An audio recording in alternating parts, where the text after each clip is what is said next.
Its energy surrounds us and binds us.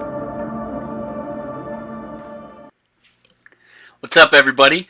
Welcome back to episode 32 of the Carbonite Convos Podcast. This is your first time joining us. You've just taken your first step into a larger world. And if you're a returning viewer, thank you very much once again for tuning in. We have a very fun show for you today. But before we get into that, I'm joined, like always, by my co-host slash best friend, Alec Porterfield. Alec, how we doing today, man?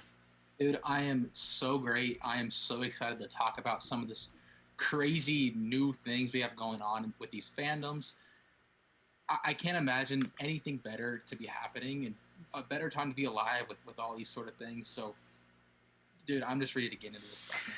Definitely. And for anybody tuning in, if you could let us know if everything is set with our audio and video. We know there might be a little delay, but, you know, we're still very new to this stream game, so we're just trying to work out all the kinks. We had some trouble last week. We figured out some stuff, but obviously new problems arise every single day. So we're just trying to make it through, learn as much as we can, and deliver a good show for you guys.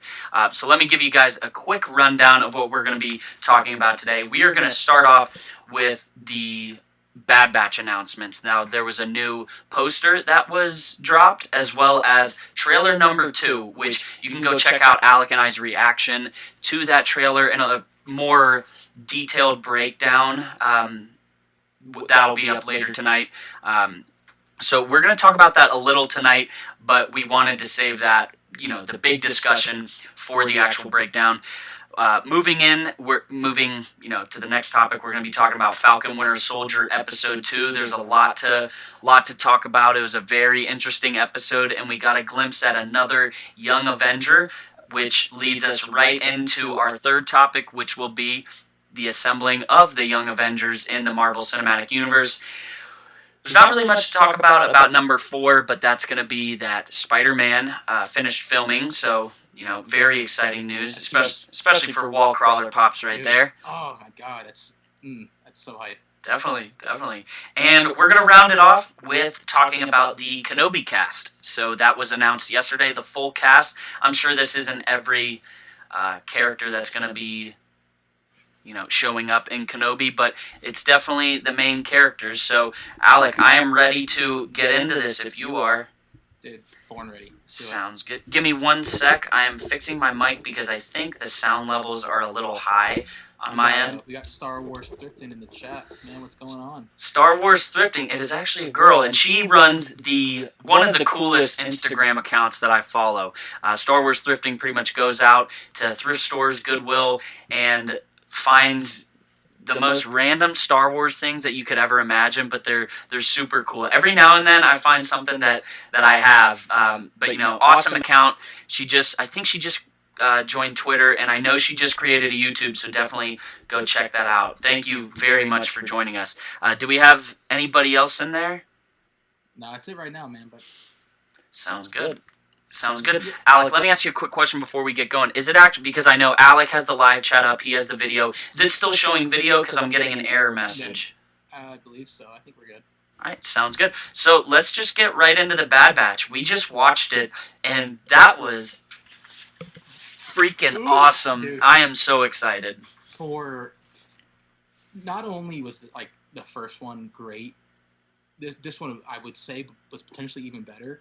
But the level of hype that is surrounding just 4 or 5 minutes of trailers of what the show is going to be, I mean, it has me personally, like, out of my seat excited.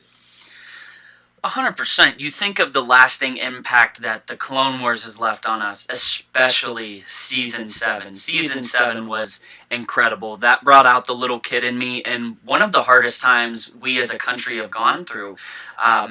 So the fact that we're going to have the continuation of that show from a different aspect of some very unique clones, I can't wait. And the fact that the first episode is 70 minutes long, we get an hour and 10 minutes. Has it been confirmed exactly how many episodes we're getting? Maybe. Yeah. I'm not 100%. Off the top of my head, but for it to be an hour, I'm assuming that's a mini movie. This is just my like educated guess is that it's gonna be probably right after Echo joined them, like we talked about earlier. Yeah. Maybe not right like the minute after, but it has to be some sort of, maybe a day or two, or maybe even the day of Order 66. There has to be some sort of transition to show what they were doing at that time. Oh, I'm sure there is. It's hard to say just because we know we're going to see Order 66. We've already seen that in the trailer that we're 100% going to see Order 66 follow through. How far before or after this series will go, that's kind of a question. I do wonder how many episodes there are going to be in it, but I'm definitely super excited. But let's get to the trailer because we've talked about the Bad Batch and a little of it so far, but let's get into this trailer strictly from today. Now, the first thing that kind of stuck out to me was that they're going through this test from Grand Moff Tarkin. And again, we're not going to break down the whole trailer because you can go check down our actual reaction and breakdown, but Tarkin describes them as they have a concerning level of disobedience and disregard for orders. So Alec actually pointed out that he wonders if the wording of complete disregard for orders has something to do with Order 66 because they choose their words wisely, man. Like there's nothing that's ever said that might have a coincidental similarity to something else that's done on accident. These writers and stuff are so educated and such so good at their jobs that they can do these sort of things that allow the fans to physically make these connections. They have a hard time following orders. Immediately first thought Order 66. So for me that is not necessarily 100% true, but a pretty firm confirmation that they disobeyed their inhibitor chips to some capacity. And I'm not surprised with how unique they are, and they're the Bad Batch. Clearly something went wrong, or something went right because they all have their abilities that make them such a what word am I looking for? Like such a formidable crew. Tarkin goes on to say that they're more capable than an army. So that shows you what these guys are. I just said it. What they're capable of. So I am super excited. One, to see that scene and to see more of Tarkin. But let's get into some of these other cameos that we saw in the trailer alone. Big ones. Really big ones. So we saw Fennick Shand, which for those of you who don't know, she was played by, I think her name's Ming-Na Wen in The Mandalorian. She was Boba Fett's kind of sidekick. Right-hand man type of. Yeah, that's a better description. So she's gonna have a role in this series, and she seems like she's helping the Bad Batch out. So if Ming-Na Wen is in the project, she played Agent May in Agents of S.H.I.E.L.D., she played, obviously, I think her biggest role, Mulan. Anything with her in it, I'm super excited about. And hopefully she messages us back on Twitter because I would love to have her on the show. We'd have a lot to talk about. She's the first one to ever be a Disney princess, a Marvel character, and a Star Wars character. Yeah. In their career. That's huge, dude. That's awesome. Yeah. Well, I can't remember what her name is, which we'll talk about later. But the girl in Falcon Winter Soldier, she's 22 years old. She plays this character, Morgan Orenthal, I think is her name. Carly Morgenthau. That's it. She plays her in the MCU in Falcon Winter Soldier, and she plays Enfys Nest in Solo, a Star Wars story. So 22 years old, and she's in the Marvel Cinematic Universe and the Star Wars galaxy. So her career's definitely gotten off on the right step. But Ming-Na Wen, going back to her, I would be so excited to get her or any of the Mandalorian or Clone Wars cast. But I'm super excited to see her in it. I don't think we should go into too much more detail other than the other characters that appear. There was Fennec, who we went into, Tarkin, who I'm always excited to see. His story really, really intrigues me, especially with Anakin and Vader. That's so sinister, man. Exactly. Prime Minister Lama Su. So he was the Prime Minister of Kamino. That's who Obi-Wan Kenobi meets in Attack of the Clones on Kamino, where he tells them about the clone army. He mentions Sifo Dyas. Now, something I mentioned in the trailer breakdown is that there's this shot with Lama Su standing with Tarkin overlooking these clones. And it's almost mirrored in how Lama Su stood with Obi-Wan when Obi-Wan was looking over the army for the very first time. So going back to what you said, Alec, the way that they, that was intentional. Oh, of course, of course. Look at the history of all these films and TV shows and everything. It's a reoccurring theme to mirror past events. Yeah. So like it's Luke doing what Anakin did, or whoever came before anybody. They're all the time, and I'm actually having trouble thinking of an example off the top of my head right now. But there's a very reoccurring event that it pays homage to the events that happened before. Exactly, and I've seen this quote thrown around so much the past few weeks, but like George Lucas said, he says it's like poetry, it rhymes. So there are, excuse me, I have the hiccups, there are little, just mirrors, I can't think of another word, throughout the entire Star Wars galaxy. You line all the villains up against each other, anecdotes, but also, shots, scenery, how there's pretty much scenes that are literally a mirror of other scenes, just in a different format. For example, we see Darth Vader walking on one of the Star Cruisers towards some Imperial officers, and in the Clone Wars we see Anakin walking towards the Republic officers, and it's the exact same shot, except it's Anakin, it's animated, so it's definitely very cool. What about Saw Gerrera? Dude, I said it in the breakdown. He looks like he's been through it. Definitely. And for those of you who don't know who Saw Gerrera is, he was in a couple different Star Wars media. He was already in the Clone Wars. What was the planet they were on again? The one where his sister died. Where Stilo was killed? Yeah. I can't remember the planet. I'm pissed at myself.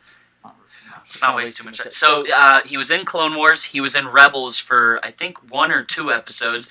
And his most notable role was in Rogue One, where, I was about to say where he played Saw Gerrera, but, no shit. But he was this beaten up, half cyborg, half human, where he gives up his life because he says he'll run from this fight no longer. So he put in his time, and now he's out. So it's really cool to see him again. And the one that I am most excited about, Captain Rex. Well, I don't know if he's Captain anymore. Commander Rex, Captain Rex, but we have Rex back. I'm so excited. Oh, babe, dude, he is. I'm sorry. I'm excited. No, don't apologize. Dude, I'm pretty sure he's 95% of people's favorite clone. Yeah, But, God, he's kick-ass, dude. Definitely. And the last we see of him, he's on the moon where he and Ahsoka crash land, and they bury the 332nd Brigade, not Brigade, the 332nd Legion, or whatever it was. That was a sad, very impactful scene, and that's the last time we saw Rex on screen. So it's definitely going to be interesting to see how he got from that moon to where he is now. Well, there's a huge gap in information where we see him in Rebels, where we just see him and Wolf, and we said it earlier. I can't think of the third clone's name that was with him. But how did he get there? Like, what's he been doing?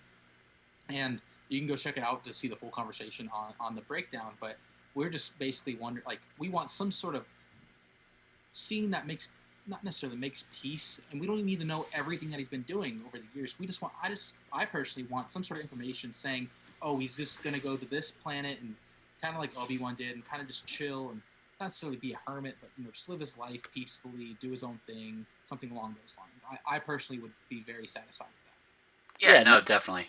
100%. I said in the breakdown, and I feel like we've said that like 5 times right now, but I said in... Watch it. I know, go check it out. I said in the breakdown, but I am more than excited about the possibility of seeing Ahsoka. I don't necessarily believe that she will be in it, but I think it is a possibility, which would be super exciting. I know some people will say, fan service, blah, blah, why all the cameos, blah, blah. But you know what? Boom, boom to you guys, because as much Ahsoka as I can. Exactly. But that's all I have on the Clone Wars, on the Bad Batch. While we're talking about Star Wars, would we want to do a little bit of show and tell really quick? While we're on it, go ahead. You want to go for it? All right, so I know Star Wars thrifting will like this a lot because it's a very unique item. So this was actually something my uncle picked up out of a storage unit that he was clearing out. So you open it up, and for those of you who are listening to this on either Spotify, Apple, any of the major podcast platforms, if you are listening, I will describe it so we can keep it in there. You open up this triangular little thing, and it pretty much opens up into the 3 patches from the original trilogy. Yeah, it's super cool. It gives, it kind of has a certificate of authenticity on the, on the inside, so it doesn't have its own slip, but it comes with 3 patches that are removable by Velcro in there, and then you flip it over, and it is the 3 patches from the prequel trilogy. So we have the Phantom Menace, and I'm sorry if you can't really see it that good. Phantom Menace, Attack of the Clones, and Revenge of the Sith. So it's definitely a cool little item. I've never seen anything like it. So yeah, really cool. And then going along with that, he also found this Saga Etched Badges collector set. So this one, you open it up, it actually comes with a certificate of authenticity, and I couldn't believe you found this. This was so cool. It's not super rare. They made 8,000 of them, but this is number 423. So if you want to take a look right there, and then so there are. I don't know if they're pins or coins. All it says is they're badges. So I really don't know what to think of that. But we have. I'll try to give you a decent view. And on them, it's engraved. There's Vader, Yoda, Maul. I'm going to assume that, it's Boba Fett. Boba Fett, General Grievous, a clone trooper, and a stormtrooper. So it's super cool. It comes with, it's a frame, so you can hang it up. It's super cool. So shout out to Uncle Josh for picking that up. It was super neat. The man. All right, so Alec, what do you got? And then we'll get into some Falcon Winter Soldier. All right, so I personally had a few Funko Pop pickups this week, and I'll just kind of show the cool one I got. So I was in the area. I happened to come across this Red Skull Captain America scene from the first Avenger. I'm personally trying to grow my villains Funko section, which you can see behind me right here. And what I'm super excited about it is now I have what I believe to be the main 3 heroes, that being Cap, Thor, and Iron Man.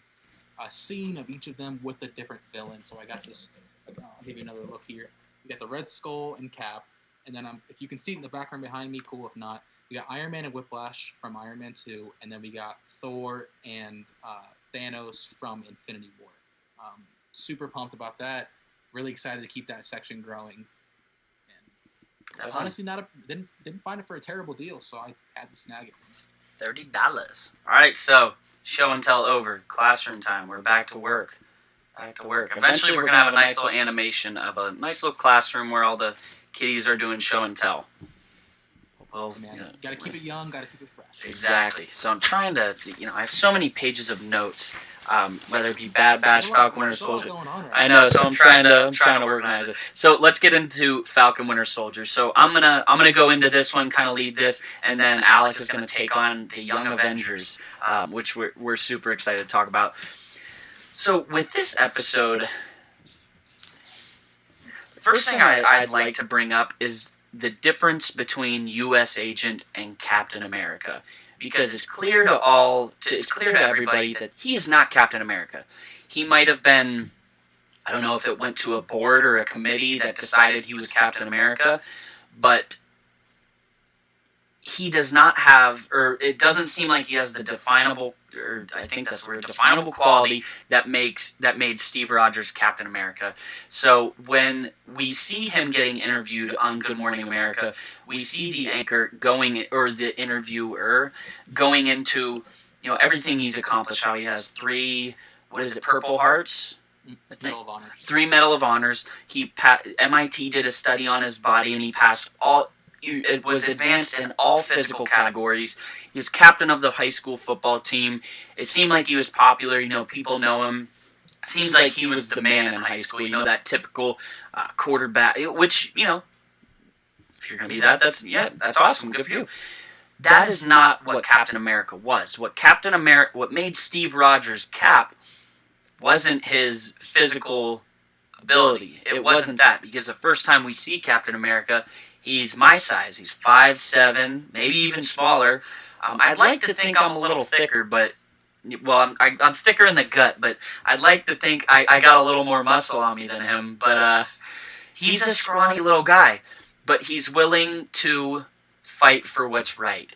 What made him Captain America, what was on the inside, because we see when he goes off to boot camp, I can't remember the dude's name right now, but when they were deciding who would take the serum, there was a guy who also, exceeded all expectations for the physical, aspects, but the German doctor who made this, and man, I need to write down their names.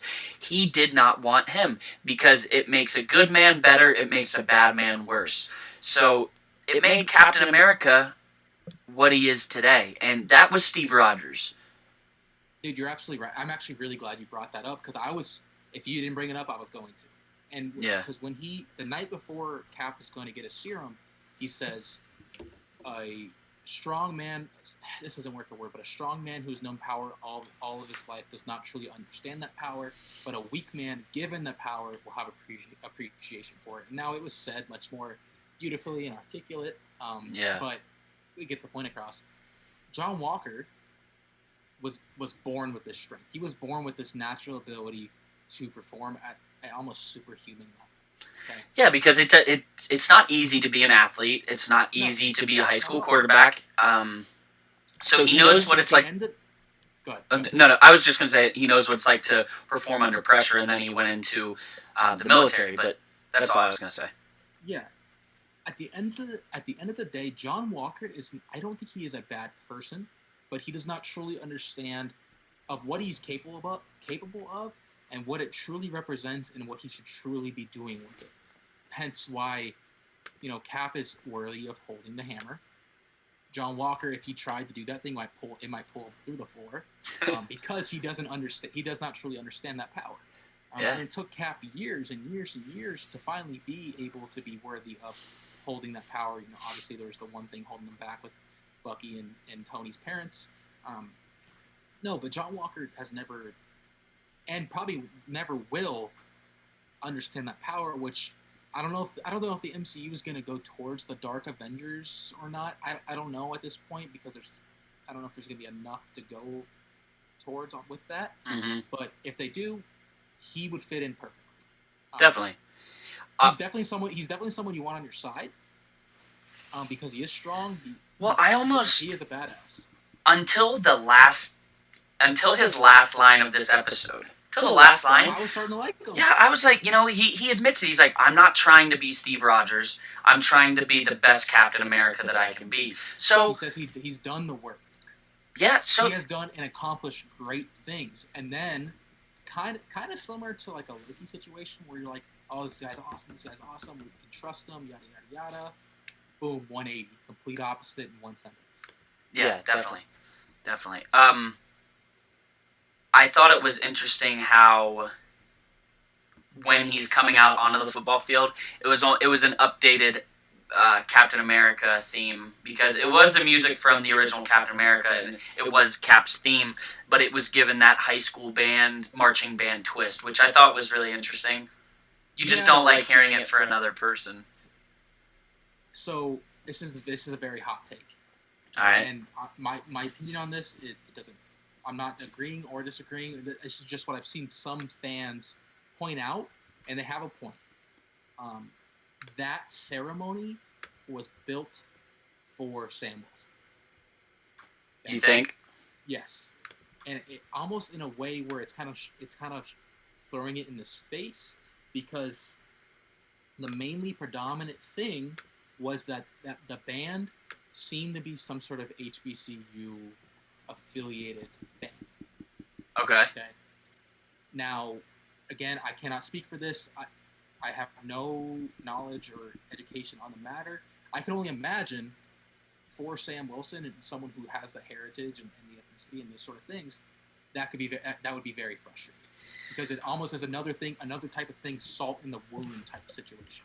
Well, let's get into, we don't talk politics. There's obviously racial themes through the entire episode that are gonna show, like, that's what I was... good and bad, which is gonna be a major thing going forward, which I'm excited to see. Yeah. But that's that's one of them. Well, I figure, why don't we get into that just right now, because we don't talk a lot of politics on the channel.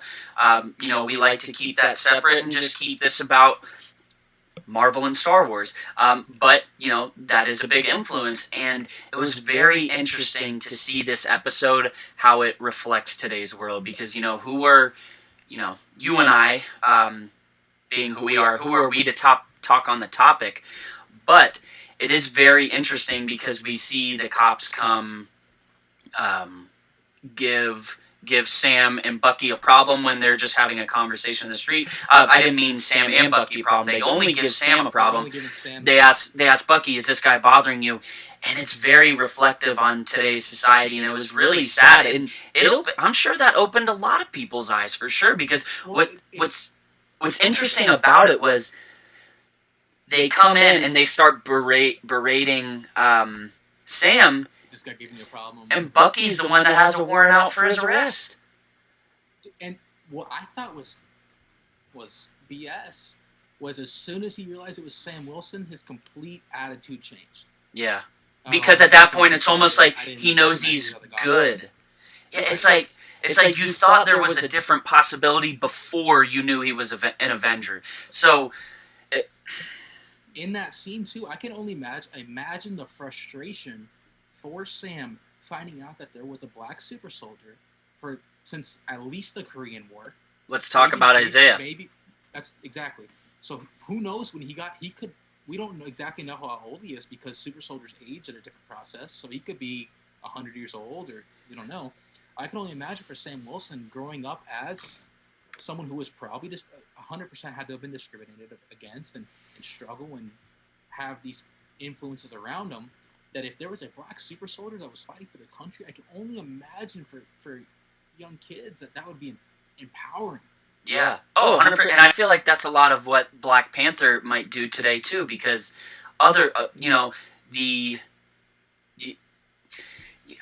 it's weird, because I've seen a lot of stuff since Black Panther came out of little... Well, I don't know whether it's African American or, non-white kids finally having someone that looks like them that they can look up to. And for me, I didn't think of that before that. And, that just goes along with how you and I, who we are. But it was so great to finally see that and see how that character has been able to change so many kids' lives, because they finally have a superhero that looks like them that they can look up to. And that, again, who are we to talk on the topic? But that was incredibly powerful, and I think Sam would go along the same lines. Going back to Isaiah a little bit, dude, okay. What's up? Is Bucky the weakest super soldier out there? I don't know, because he said he kicked his ass. He beat his ass. I know. Half that metal arm. I know. And and Steve struggled fighting Bucky. If this dude could single-handedly take one of his arms, yeah, especially his vibranium arm. Well, it wasn't vibranium at the time. Oh, true. Yeah, it wasn't vibranium at the time. Either way, yeah, you're fighting a super soldier one-on-one, you can exactly. destroy him. So, going off of this topic, there could have been a black Captain America. But instead of, being that symbol that represents the country, he was thrown in jail. And kind of like, if a superhero came out today, that's what I think, regardless of color, if there was a man that could, kick a truck down the road, if they had access to him and they could lock him up, they would. They would, take his blood and all that. But the fact that they did it to, Isaiah instead of Steve. Now, nothing against Steve. Isaiah could have had those same... There's a reason why he had that, that serum. There's a reason why he has those powers. Right. And it's almost like he was bitter at the world now, which is completely understandable. Can't blame him. Not at all. Literally been screwed over. 100%. And you could tell how how much that affected him, because especially when he yells, "Get out of my house," that was... He looks crazy. He was like, "Get out of my house!" Like, I was... That actor did a good job. I felt that scene. And what was interesting was seeing Sam throughout that scene. How he was coming to realize that there had been this man in the shadows for decades. So that was... that was a very heavy topic on, coming from the MCU, and that's very, I think it's, props to them for being able to hit a subject, I don't know if the word delicately is right, but show it with such accuracy, and it's clearly something that we're going to be seeing throughout the series, because at the end, I believe that Falcon is going to take up the mantle of Captain America, so, the world's got to get ready for it. While we're kind of talking, you brought up Black Panther a minute ago. The scene where Sam jokingly says, "Oh, we got White Panther." Or yes, I was going to bring that up. Okay. He was joking. Yes. And then Bucky comes back and says, "That's actually White Wolf," and he's super confused. Seems Do like, you what? think there's a chance that Bucky might take up the mantle of White Wolf? I don't know. Go fight for Wakanda and potentially be a huge part of Black Panther too. I think, unfortunately, especially with Chadwick Boseman's death, they're gonna have a new. I don't know whether it's gonna be a new Black Panther or a new, because it would most likely be Shuri. Yeah, exactly. And I love that. I love Shuri. But the mantle of Black Panther, regardless, of what happened in real life, the Black Panther role is always passed down. White Wolf is its own separate No, identity. I know. I was going to say, especially with what happened recently, I think there is a possibility of a storyline where there would be a Black Panther, whether that be Shuri or someone else, where there is a Black Panther and there is the White Wolf. Sure. I'm here for it. But I liked that Sam did not know that he was called the White Wolf, because, like you said, he was joking. He said, "Oh, you come back from Wakanda, White Panther." White Panther. He's like, "It's White Wolf." It's like, what? What are you talking about? That was funny. I agree. It's interesting to already see the changes in the dynamic in the relationship between the two of them so far. They're still very bitter at each other. However, they're talking, and it seems like the scene, the psychologist,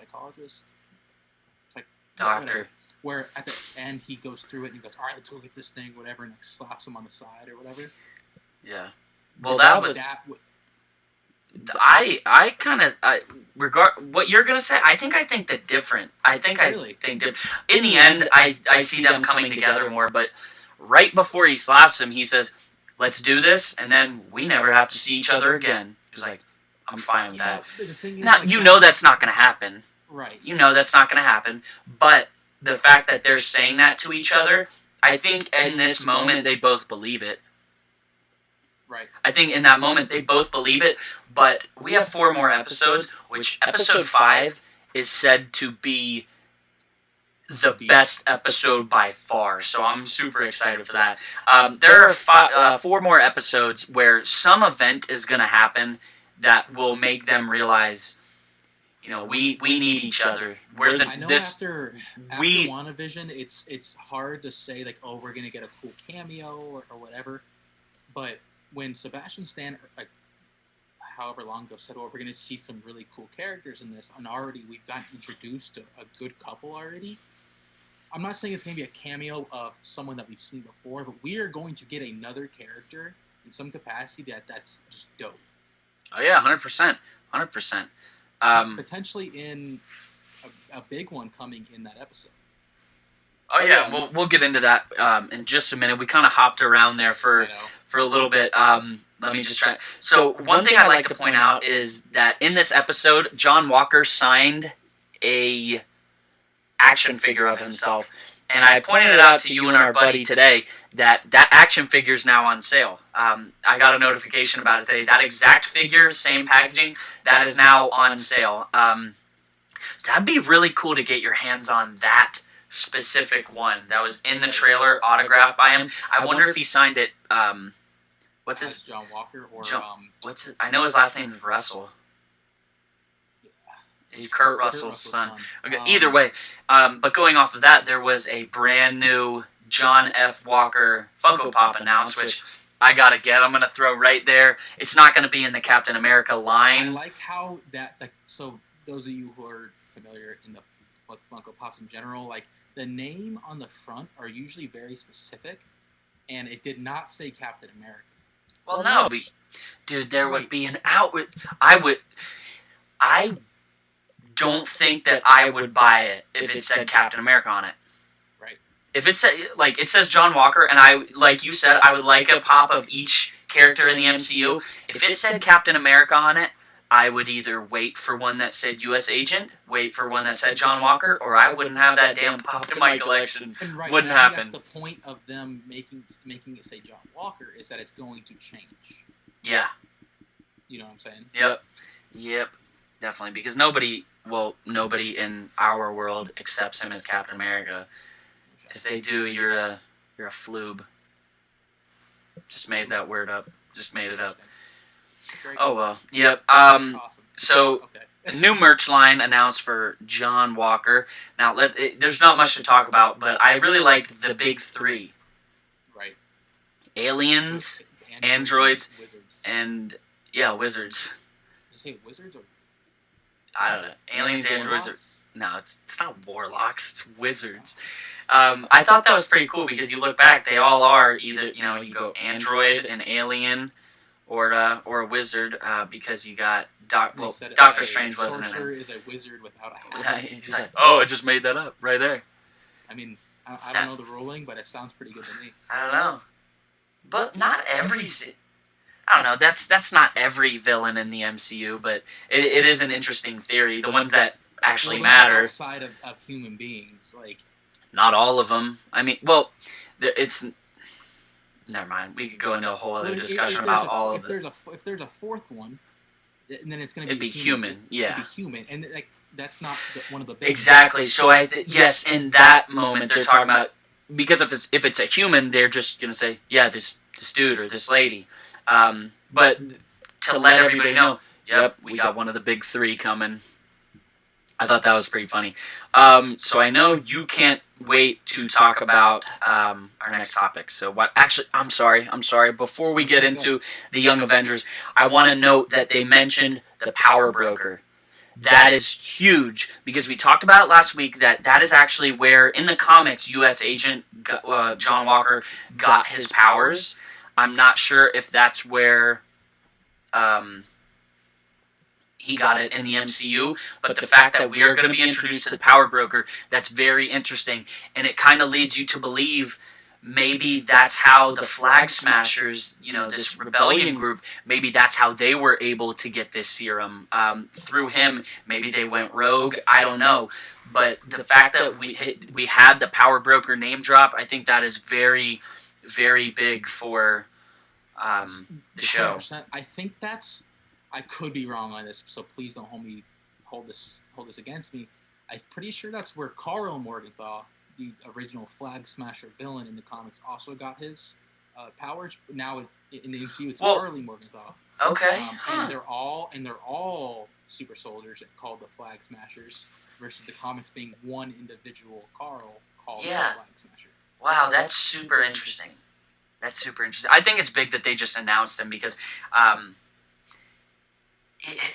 I'm just curious to see if they're going to go that line in the comics where John Walker got his powers from him. You know what I mean? Right. Yeah, because if he did, that could be huge, because that could be how we start seeing him as a villain, because I don't think he's ever really a villain. No, he's never a villain. He's always a good person, but he just does very shady things. Exactly. He's just the opposite of Captain America. Well, not the opposite, because opposite is terrible, but share the same views. Exactly. Let me get it. Let's talk about, last thing is the therapy session and Zemo, and then we'll get into the big one. So the therapy session, I thought it was unbelievably emotional when Bucky was talking to Sam. They finally stopped joking. The doctor says, look at each other, like, tell him why you're upset. Don't give me, I don't know, don't quote me, but it's like, don't give me a smart ass answer.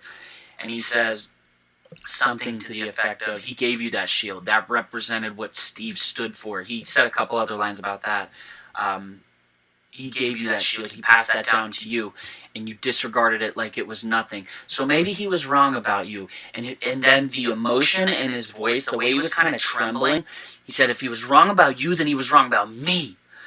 And you can tell. You can't blame him. Not at all. Because Bucky, for the longest time, while he was Winter Soldier, he obviously had no recollection of anything. But then he sees Steve. Yeah. And things start to come back. And there's only one person in the world that is on Bucky's side, and that's Steve Rogers. Yeah. His childhood best friend, the man that they said they would be together to the very, very end. Okay? He had that one person on his side. And now he's gone. And he has no one. The entire world against you, except for this one person, and now you're pardoned for all the things you did and all that. But at one point, there was only one person. And if that person was wrong against you, then what are you? Dude, I don't even know. I don't know, but you can just see you can tell what's going through his mind. And people have made videos and TikToks, mashing together him saying that, and then kind of going into his head, remembering the things that happened in Civil War, how Cap was there through everything, where he believed in him regardless of Bucky's programming. So I thought that was incredible. I don't even know how to describe it. Like that, you could just hear the pain in his voice, and it just makes you think of everything that he's gone through as a person. And then we finally get Zemo. And it doesn't seem right now that he's going to be a villain. It seems like he's going to help them. But one thing I'd like to point out is right before we see Zemo, two things. They give a view of this intersection, not an intersection, a roundabout, and I swear it's got to be a logo. I couldn't screenshot it because when you watch it on your phone, it doesn't allow you to take screenshots, but I wanted to screenshot it and send it to you, or just put it up in the chat so you guys could let us know, because in that scene where they're about to show Zemo, that roundabout, there's no way it's not a logo. Everything is just designed. You have to check it out. But other than that, right before they show Zemo, they show a chess game, which we were talking about a little in the reaction, that last time we saw Zemo, I was about to say crazy-ass villain, but he wasn't crazy. He had a reason to do it. It's unfortunate, but he's a brilliant man. But I thought that them showing chess means you always have to think a couple steps ahead. So when we saw Zemo in the announcement that he would be in this show, automatically we go to villain. But now we're kind of led to believe that he's going to help them. But I do not in any way think that he will stay a helpful person. Yeah. See, I don't know. I genuinely don't know which direction he's going to take, because his whole thing was that he's not a bad person. He just wanted revenge for his family being killed, and because he simply blamed the Avengers. Yeah. But they're gone. Tony's gone. Cap's gone. Thor's who knows where. He has no direct beef with Bucky or Sam or any of them. Yeah. Yo, quick. Amir Green. Yo, I'm back. Thanks for joining in again. Appreciate it every week. He says, like always, love it. But yes, the original Avengers are gone. Well, not all of them. The original Avengers aren't here, but the idea of them and their replacements, I hate saying replacements, but the people that are following in their steps, and the idea of heroes, that's still very prevalent. And I think that's what he's against, is these heroes, they go in, they kick ass, and they just leave everything behind. That's every hero. That's not just the Avengers. It's not just Tony. That's not just Cap. You can't save everybody, and I think that's what Zemo doesn't agree with. But it's going to be interesting to see his development throughout the rest of the show. I want to know when he starts wearing that mask. Yeah. Beanie thing. Definitely. I don't even know what it necessarily I'd say a mask. I'd say a mask. Now, Now, like a ski mask. Yeah. Thing. Yeah. We are cruising through time, though, right now, so we got to get to this Young Avengers topic, which I'll kind of lead into it. We have pretty much got... Nah, you take it. I'm sorry. This is your thing. Yeah, I'm excited about this because at this point, dude, there's no doubt that the MCU is going towards this. Yeah. We have almost gotten every original character of the Young Avengers in the MCU. Now, there's a little bit of, debate on if we've gotten a couple of them or not, but there's a good chance of it. So I'll kind of just go into my spiel real quick.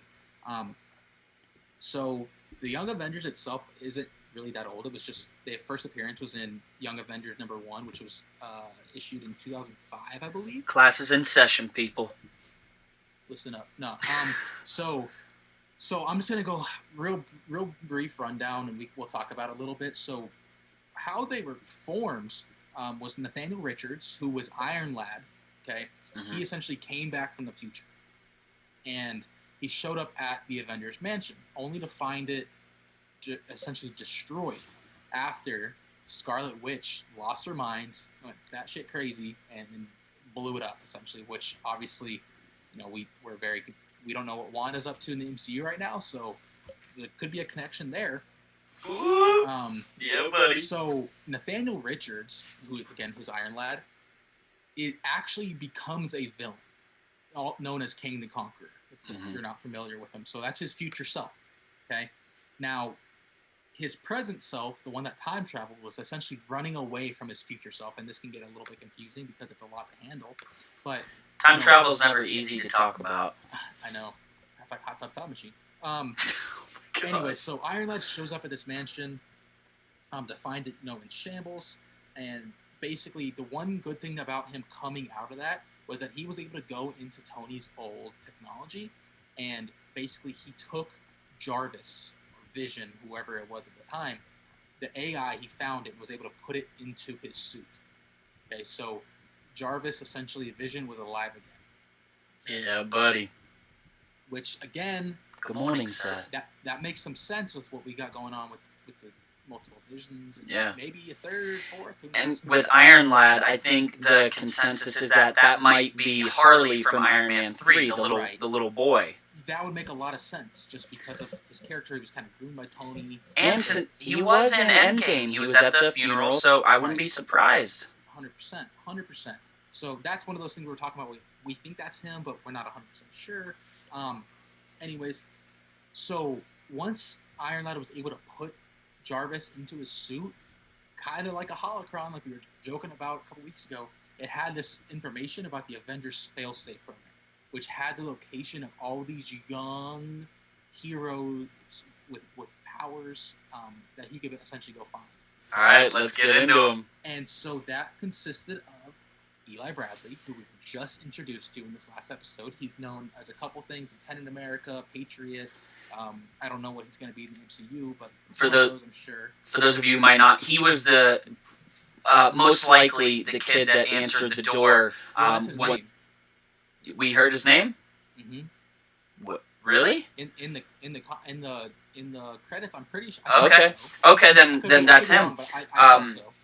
That's the grandson of Isaiah, the old super soldier. So there we got Patriot after Iron Lad. Let's hear it.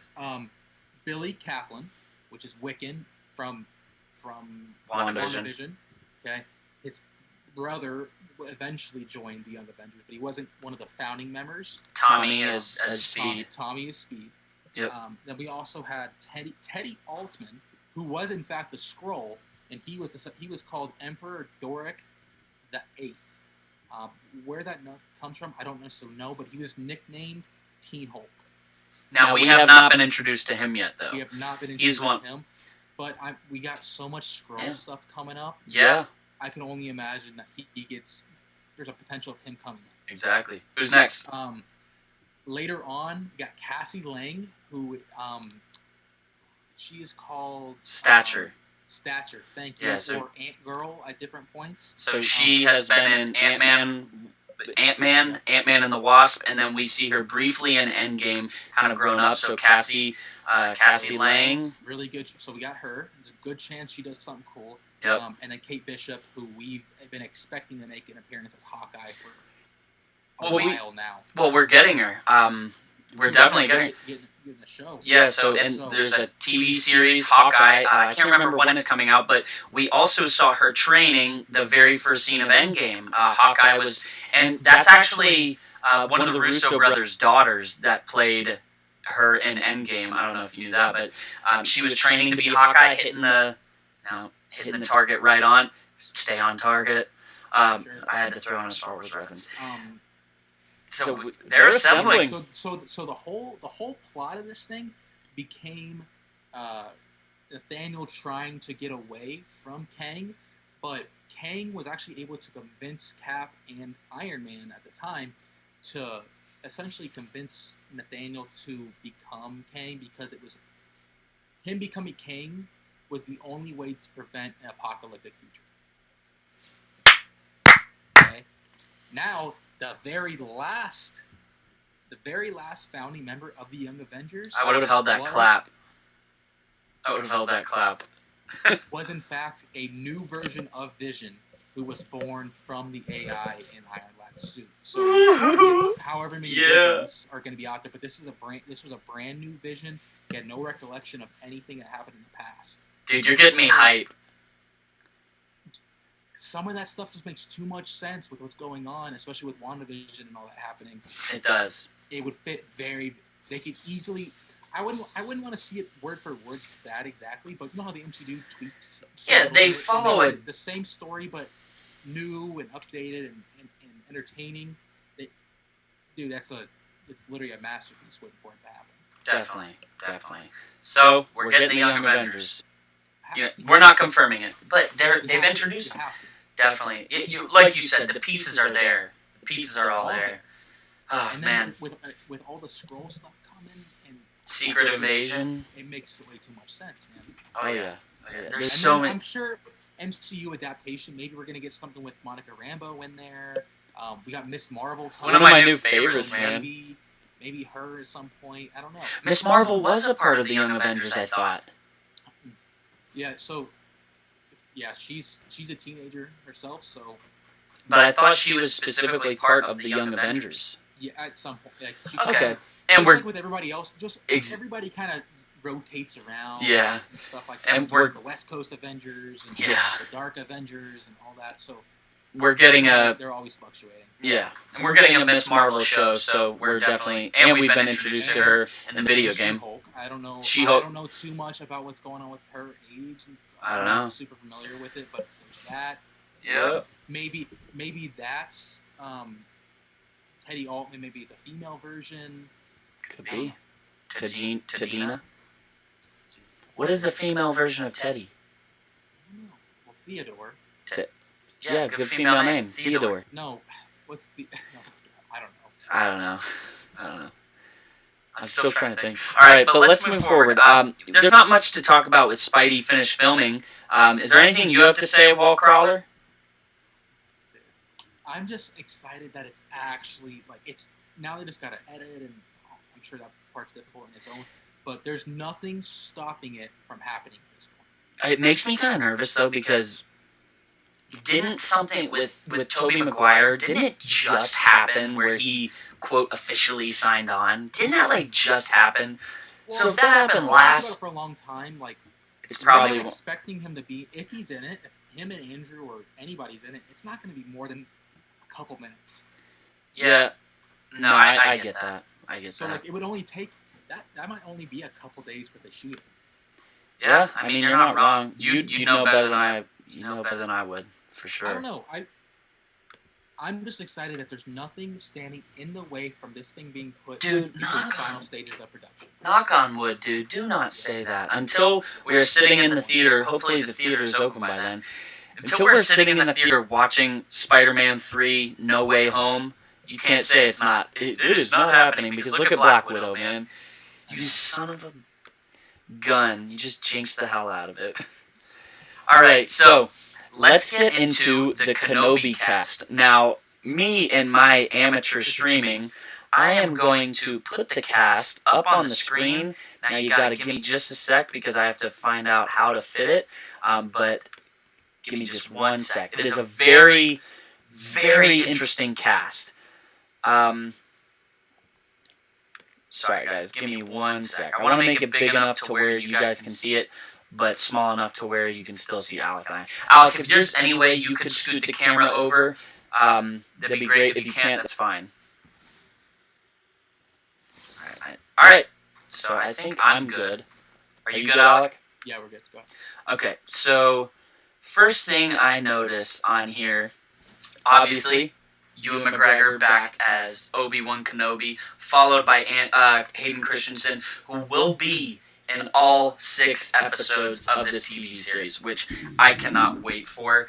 Sorry, I gotta adjust my mic. Seeing Hayden back as Darth Vader, you're going to see us cry like babies on our reactions. Now, one thing that stuck out to me was we don't see James Earl Jones' voice. Now, if it's Darth Vader, we have to have James Earl Jones. Right. We have to. Maybe they purposely leave people off the list all the time. Yeah. And people get thrown in there as well, I feel like at this point, just to mess with people. So, if he's not on there, I can only imagine it would be some sort of like very end type of deal where maybe we don't hear him talk at all. Maybe we just see him doing his thing. Maybe it's all flashback stuff. We don't know. Yeah, I don't know. It's going to be super interesting, and I can't see. I have to sit really close to read it because it's super huge. Actually, I'm just going to try to pull up the picture, but. The biggest ones that stuck out to me after them, of course, were the fact that Owen and Beru Lars are going to be back in the series. So that is super exciting. I know what's awesome is that their age is going to reflect it. Like, it's not going to be too old or too... Like, it's been about the amount... It's been a little bit longer than... It's been about 15 years. Right, so it's 5 years or so too long. But that's not anything that's that big a deal. So like that ends up being perfect. Yeah, definitely. So we were talking about this the other day with our buddy Fred about this moment in the comics where Owen just goes off on Obi-Wan. He blames him for Anakin's death. He said he blames him for just so much, and he pretty much is just screaming at him to leave Luke alone because he said, "How haven't you killed enough Skywalkers already?" So I feel like seeing them, we have to see that scene. One thing I noticed is on IMDb, it says that they're in all 6 episodes. Almost everybody on this list, it says that they're in all 6 episodes. Yeah. Well, I can't imagine, like, on Tatooine, you venture very far. Yeah. Outside of, like, the main city where you have to go and get supplies and such. So I can imagine Obi-Wan at some point probably has to venture into that area quite a bit. Yeah, no, I get that.